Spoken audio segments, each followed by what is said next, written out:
Hey boys and girls. Okay, I'm going to read to you the next installment of The Witches, and this chapter is called Metamorphosis, and we're going to find out what that means, if you don't already know. So at the end of the last chapter, the little boy, the witches were able to smell the little boy, so he felt like he was caught. So let's keep reading. I remember thinking to myself, there is no escape for me now. Even if I make a run for it and manage to dodge the lot of them, I still won't get out because the doors are chained and locked. I'm also going to have to swat some bugs while we're at here. Okay. I still won't get out because the doors are chained and locked. I'm finished. I'm done for. Oh, Grandmama, what are they going to do to me? I looked round and I saw a hideous painted and powdered witch's face staring down at me. And the face opened its mouth and yelled triumphantly, "It's here! It's behind the screen! Come and get it!" The witch reached out a gloved hand and grabbed me by the hair, but I twisted free and jumped away. I ran. Oh, how I ran. The sheer terror of it all put wings on my feet. I flew around the outside of the great ballroom, and not one of them had a chance of catching me. As I came level with the doors, I paused and tried to open them, but the big chain was on them and they didn't even rattle. The witches were not bothering to chase me. They simply stood there in small groups watching me and knowing for certain that there was no way I could escape. Several of them were holding their noses with gloved fingers, and there were cries of, "Pooh, what a stink! We can't stand this much longer." "Catch it then, you idiots!" screamed the Grand High Witch from up on the platform. "Spread out in a line across the room and close in on it and grab it. Corner this filthy little gumboil and seize it and bring it up here to me." The witches spread out as they were told. They advanced toward me. Some from one end, some from the other, and some came down the middle between the rows of empty chairs. They were bound to get me now. They had me cornered. From sheer and absolute terror, I began to scream, "Help!" I screamed, turning my head toward the doors in the hope that somebody outside might hear me. "Help! Help! Help!" "Get it!" shouted the Grand High Witch. "Grab hold of it! Stop it yelling!" They rushed at me then. About 5 of them grabbed me by the arms and legs and lifted me clear off the ground. I went on screaming, but one of them clapped a gloved hand over my mouth, and that stopped me. "Bring it here," shouted the Grand High Witch. "Bring the spying little worm up here to me."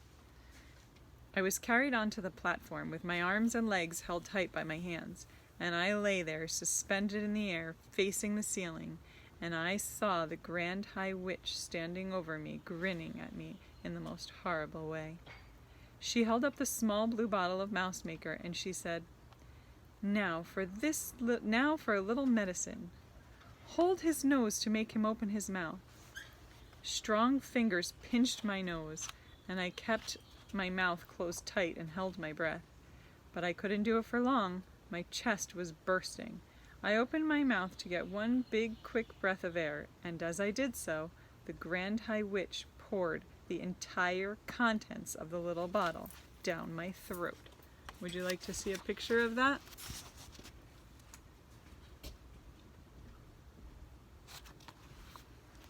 Oh, the pain and the fire! It felt as though a kettle full of boiling water had been poured into my mouth.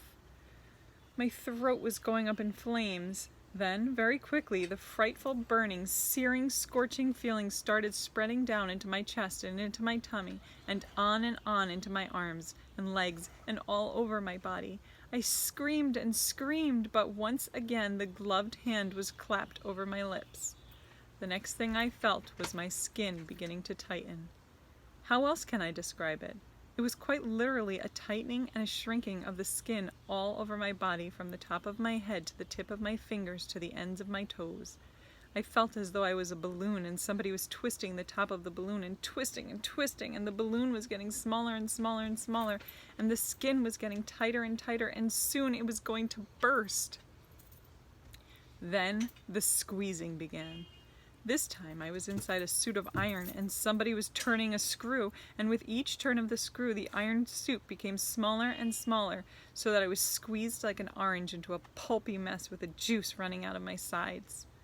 After that, there came a fierce prickling sensation all over my skin, or what was left of my skin, as though tiny needles were forcing their way out through the surface of the skin from the inside. And this, I realize now, was the growing of mouse fur. Far away in the distance, I heard the voice of the Grand High Witch yelling, 500 doses! This stinking little carbuncle has had 500 doses, and the alarm clock has been smashed, and now we are having instantaneous action. I heard clapping and cheering, and I remember thinking, I am not myself any longer. I have gone clear out of my own skin. I noticed that the floor was only an inch from my nose. I noticed also a pair of little furry front paws resting on the floor. I was able to move these paws, and they were mine.